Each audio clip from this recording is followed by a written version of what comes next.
Au nom du Père et du Fils et du Saint-Esprit. Amen. Nous sommes en train de célébrer ces mois de la Vierge Marie et je voulais proposer cette petite conférence divisée en deux parties sur Notre-Dame de Guadalupe et comme un exemple d'évangélisation de la culture ou bien inculturation de l'évangile. Et vous savez, évangéliser, quand on dit évangéliser, c'est tout effort que fait l'Église à la lumière de l'Évangile pour pénétrer dans la vie des hommes, dans les cultures, dans le peuple, faire que l'Évangile devienne partie d'un peuple, d'une culture. Nous avons plein d'exemples dans le monde entier où l'Église est arrivée, l'Évangile est arrivé et il a imprégné les cultures, le peuple, la vie des personnes, faisant partie de leur vie. L'Évangile commence à être fait partie de leur vie. Et dans le Concile Vatican II, parlant de l'Église, la Gaudium et Spes, numéro 58, dit que par les richesses d'en haut, c'est-à-dire les grâces que Dieu fait descendre dans ce monde, l'Église féconde comme de l'intérieur, les qualités spirituelles et les dons propres à chaque peuple et à chaque âge, c'est-à-dire ce que les peuples ont comme richesse. Elle les fortifie, les parfait, les restaure dans le Christ. La Vierge Marie est la première, l'exemple, le modèle de l'Église, donc c'est la première à faire cela, c'est-à-dire d'aller dans chaque peuple, chaque culture, chaque temps, chaque âge, comme on dit, et fortifier les valeurs, les rendre parfaits, exorciser, comme on dit, enlever ce qui a des péchés, ce qui a de mal dans les cultures, et l'élever par la grâce dans la plénitude du Christ. Et quand est-ce que s'est passé ce miracle de Notre-Dame de Guadalupe? Vous connaissez l'histoire, ce n'est pas l'objectif de présenter toute l'histoire. Il y a aussi de bons sites d'internet, des livres que vous pouvez consulter sur l'histoire de Notre-Dame de Guadalupe, beaucoup plus détaillé ce que je vais dire. Mais l'apparition de Guadalupe se situe en Mexique, en l'année 1531. Mexique, c'était la capitale de l'Empire aztèque. Et à ce moment-là, en 1531, commençait l'œuvre d'évangélisation de ce peuple, de tout le continent américain. Et Dieu nous a donné donc, dans cette apparition de la Vierge Marie de Guadalupe, un exemple de la façon dont l'évangile peut entrer dans une culture et peut l'imprégner de l'intérieur, comme on vient de dire. Jésus vient à la rencontre des hommes et des femmes, des cultures et des peuples. Et la Vierge Marie, dans le cas de Notre-Dame de Guadalupe, elle a fait cette mission, elle a pris cette mission en charge pour faire venir le peuple vers son fils et son fils vers les peuples indiens. Parce que non seulement c'était limité, ce miracle, c'était limité, cette œuvre de la Vierge Marie, c'était limité au peuple mexicain, sinon elle s'est élargie à tout le continent américain désormais, d'abord à l'Amérique latine, mais maintenant à tout le continent américain.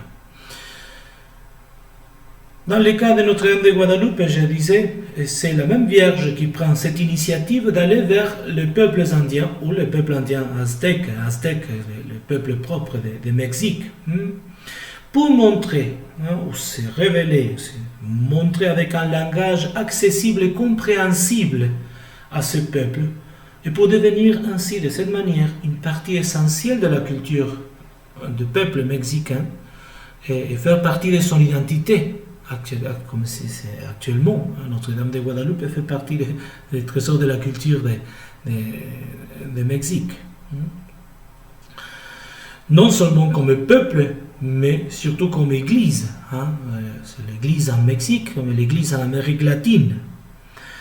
Pourquoi la Vierge choisit ce peuple et ce moment de l'histoire, au début de l'évangélisation, et on peut dire aussi au début de la conquête d'Espagne, de tous les continents américains, mais surtout l'œuvre de l'évangélisation, parce que Et c'est ça ce qui nous intéresse à nous.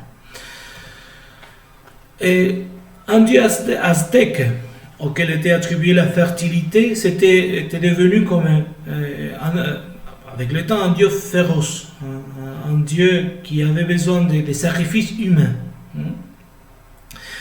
Il était le symbole symbolisé par le soleil, c'était le dieu soleil.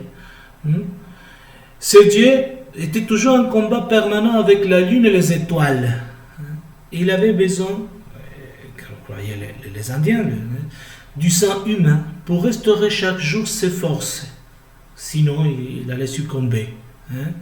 Et la vie s'étendrait dans le monde. Donc, le peuple avait besoin d'offrir des sacrifices humains, de sacrifier des victimes humaines pour alimenter, entre guillemets, ce Dieu soleil, pour qu'il continue à donner la vie à travers la lumière et vaincre la lune et les étoiles. C'était la religion de ce peuple païen.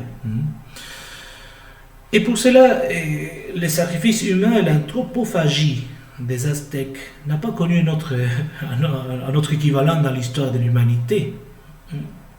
Quelques années avant l'arrivée des Espagnols, les prêtres de cette religion, les prêtres du Dieu Soleil, à la capitale, Mexique, avaient consacré un temple à ce Dieu Soleil, et pendant 4 jours, ils ont sacrifié 80 000 victimes humaines en 4 jours à ce Dieu, à leur Dieu.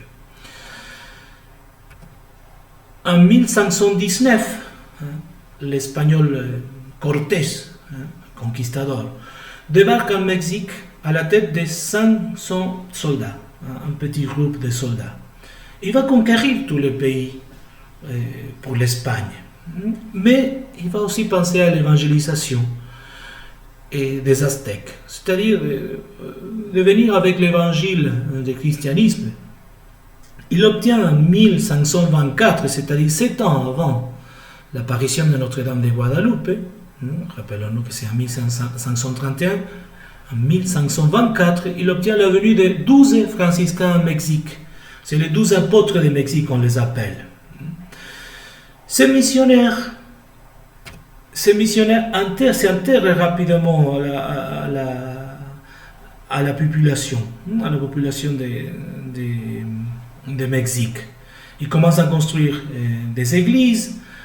Leur bonté en contraste avec la dureté des prêtres du Dieu Soleil, c'était toujours des prêtres qui imposaient, ils faisaient des sacrifices humains, et aussi malheureusement des conquistadors qui parfois étaient un peu violents avec les peuples indiens en général. Cependant, malgré cette bonté des franciscains et des missionnaires, les Indiens ne voulaient pas recevoir le baptême à cause d'un grand problème, c'était la polygamie qu'ils pratiquaient. Donc pratiquer la polygamie repoussait un peu la réception des sacrements, surtout du baptême. Quelques mois avant le miracle de Notre-Dame de Guadalupe, ça c'est important de savoir, l'évêque, après on va donner son nom, c'est Monseigneur Zumárraga, avait écrit une lettre au roi d'Espagne racontant les difficultés de l'évangélisation à cause des mauvais exemples des conquistadeurs. Il dit cela, à cause des mauvais exemples, on ne peut pas, des conquistadeurs. Il avait déclaré que ce serait impossible sans une intervention de Dieu pour pouvoir arriver à la conversion des Indiens. Quelques mois avant l'apparition, c'est-à-dire sans une intervention de Dieu, c'était précisément la Vierge de Guadalupe, ce serait impossible d'arriver à la conversion de ce peuple, des Aztèques. L'apparition de Guadalupe aura lieu en 1531, comme on dit, 39 ans après la découverte de l'Amérique par Christophe Colomb. Et la narration de ce miracle sera composée après par un Indien.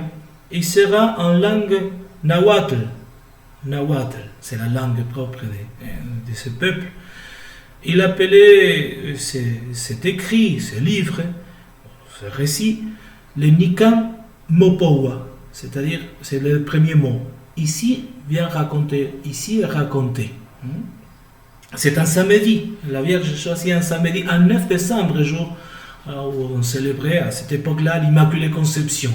C'est un samedi, un 9 décembre, et la Vierge vient à la rencontre. Il va choisir un petit Indien, s'appelle Juan Diego, San Juan Diego, canonisé en 2002 par le pape Saint Jean-Paul II. Et San Juan Diego ne faisait pas partie, évidemment, il était indien, mais ne faisait pas partie non plus de la noblesse du peuple aztèque. Il était un agriculteur. Mais l'ordre qu'il reçoit de la Vierge Marie, c'est aller au représentant de l'Église catholique, Monseigneur Zumárraga, et demander la construction d'un temple. San Juan Diego, il faut dire qu'il faisait partie des premières conversions, des premiers fruits de conversion de Mexique. Lui et son épouse, déjà décédés au moment de l'apparition, sont devenus chrétiens, le premier groupe. Et avec son oncle, Bernardino aussi, qui aura, son oncle, la grâce et la vision de la Vierge Marie et la guérison de la part de la Vierge Marie, auquel la Vierge Marie va révéler son nom, Notre-Dame de Guadalupe, c'est à son oncle Bernardino. La Vierge va se montrer 6 fois dans l'histoire, 5 fois dans ce jour-là. La première apparition, c'est le 9 décembre, c'est un samedi, où elle indique à Juan Diego le désir de que cette colline, là où elle est apparue, Tepeyac, qui s'appelle, lui soit édifié un temple pour son honneur. Ce même jour, Juan Diego revient et part raconter cela, demander l'évêque cela, et il revient chez la Vierge Marie, au Tepeyac, avec la réponse négative de l'évêque. La Vierge lui demande d'aller encore le dimanche, de revenir le dimanche chez l'évêque, de rencontrer les prélats. Mais Juan Diego va revenir encore dimanche, il va aller à la capitale, avoir le rendez-vous avec l'évêque, il reviendra à la Vierge Marie encore la troisième apparition, disant il ne veut pas. Il ne veut pas. Donc la Sainte Vierge lui demande de revenir lundi, le lendemain. C'était un dimanche, revenir lundi. Mais l'oncle Bernardino, l'oncle de San Juan Diego, tombe gravement malade. Donc lundi, il ne revient pas pour être avec son oncle. C'est le mardi 12 décembre, le jour où nous célébrons l'apparition de la Vierge, nous célébrons la Vierge de Guadalupe, que Juan Diego part chercher les prêtres pour confier le dernier sacrement à son oncle. Mais, et à ce moment-là, quand il revient, part vers Mexique, chercher les prêtres, il ne passe pas par l'endroit où il est passé la première fois pour ne pas rencontrer la Vierge Marie, ne pas, entre guillemets, perdre du temps et aller plus vite chercher les prêtres. De l'autre côté de la colline de Tepeyac, c'est la Vierge Marie qui vient à sa rencontre, lui disant encore qu'il faut aller parler l'évêque et donner un signe. Quel signe?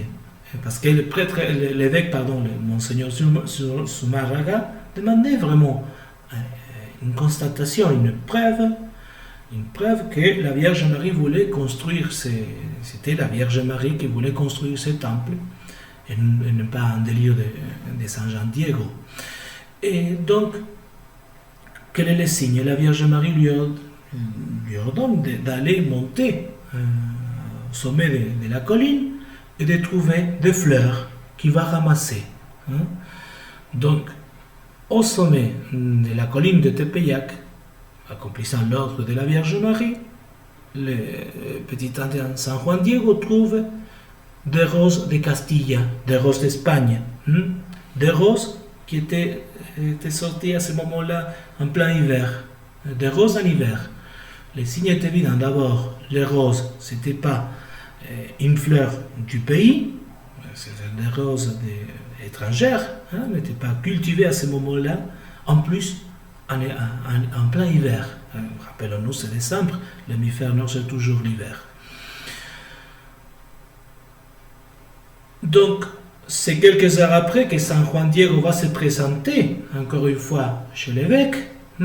Et à ce moment-là, comme on voit à l'image, il déploie sa cape qui s'appelle la tilma. La tilma fait partie de la vie des Indiens, où est imprimée l'image que nous connaissons de nos jours, comme Notre-Dame de Guadeloupe. C'est même mardi 12 décembre, la Sainte Vierge vient rendre visite à l'oncle Bernardino qui était malade, malade déjà au point de mourir. Elle lui rend la santé et c'est là où, comme on a dit, elle révèle son nom. C'est 5 apparitions dans ce jour-là, mais il y a une 6e apparition, ne pas racontée dans ce récit, mais après par l'histoire, où San Juan Diego va encore une fois avoir une vision de la Vierge Marie où il va être, la Vierge Marie va lui prophétiser le moment de sa mort, le jour de sa mort.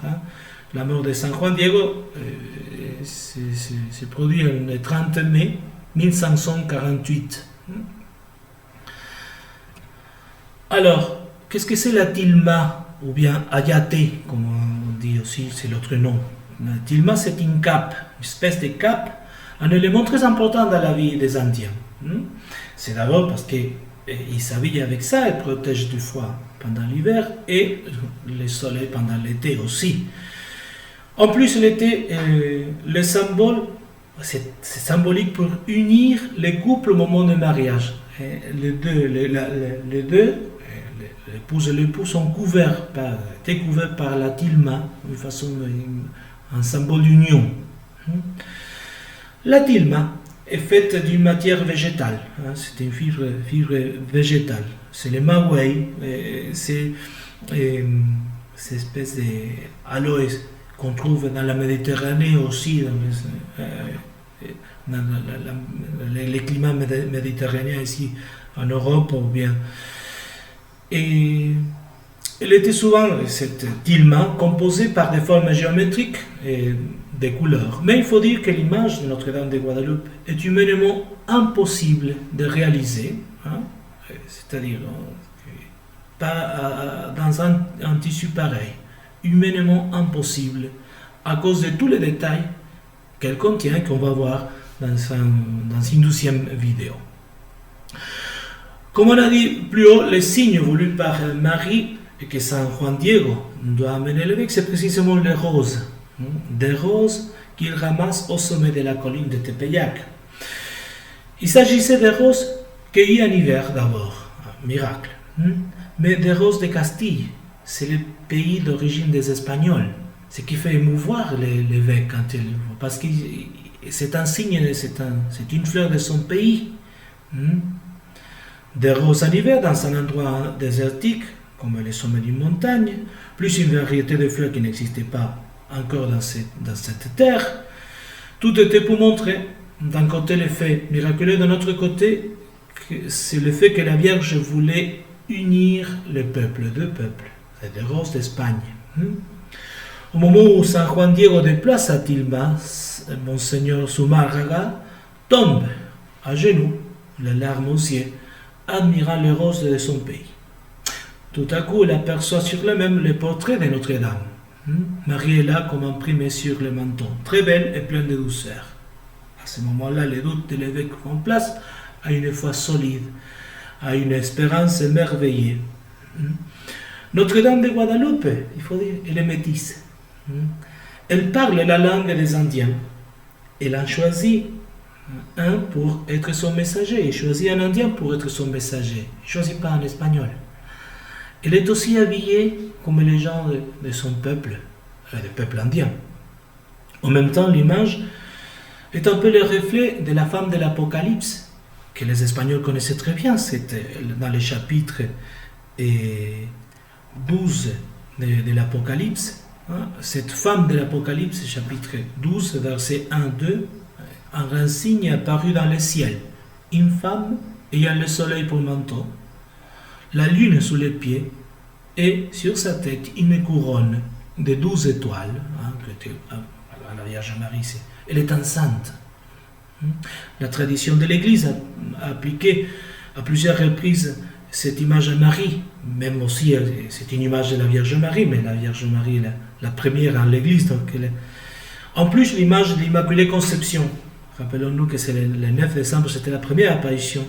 Le jour où les Espagnols célébraient l'Immaculée Conception.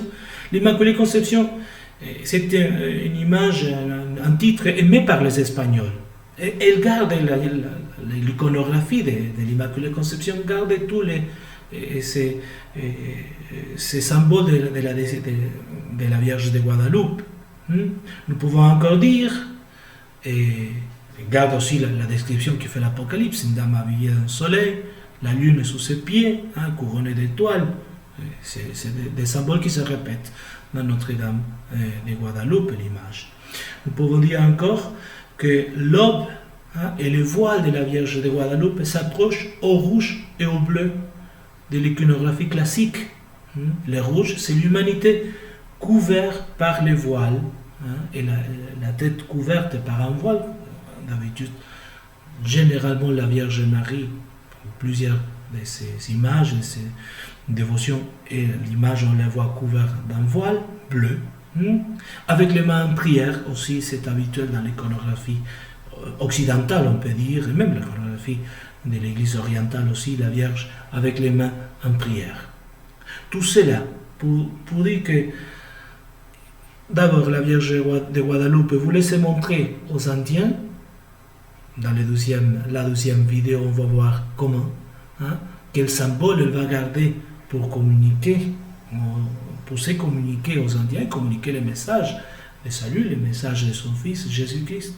Et elle aussi voulait se montrer aux Espagnols, disant: je suis venu ici dans cette terre, m'habiller comme les gens de cette terre, avoir la même couleur, être de la même race, pour leur amener l'évangile que vous devez transmettre. Et c'était facile pour reconnaître l'image de la Vierge Marie chez les Espagnols qui n'ont pas eu aucun problème, et pour adopter l'image de Notre-Dame de Guadeloupe. Les Indiens l'ont adopté comme une partie d'eux-mêmes, de la culture de ce peuple. Je vous invite à regarder la deuxième conférence où on va décrire l'image, on va analyser chaque partie de cette image et les symboles qu'elle contient. Gloire au Père et au Fils et au Saint-Esprit, comme il était au commencement, maintenant et toujours, dans les siècles des siècles. Amen. Notre-Dame de Guadeloupe, priez pour nous.